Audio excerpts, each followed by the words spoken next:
शाम का एक वस्ता शख्स जिहदा नाम राहिब भाई, उसकी औलाद कोई नहीं। उन्हें किसी दसिया तू मदीने चला जा, उत्थे रसूल पाक दरबार ही जाई, उत्थे जाके अर्ज करी तेन औलाद मिल जाएगी। राहिब मदीने आया, रसूल पाक दरबार आया, दरबार आके अर्ज की या रसूलुल्लाह लोहे महफूज की तख्ती का मुतालिया करो, क्या मेरी औलाद लिखी या कोई ना। नबियों के सुल्तान ने लोहे महफूज की तख्ती का मुतालिया किया कि यार राहिब तेरी औलाद नहीं लिखी।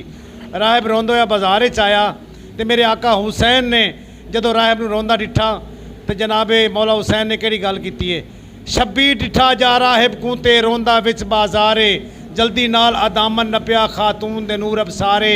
फरमाया सैयद मतलब तेरे हल कर दे सा सारे, आ नाल मेरे तक गिन वैंदा मैं नाने दे दरबारे। नार ला के राहिब को आया नाने कोल शबीरे, औलाद दे कीते आया है बहु करके सफ़र कसीरे, जे साइल खाली वल जावे नहीं देंदा इज़न ज़मीरे। जरा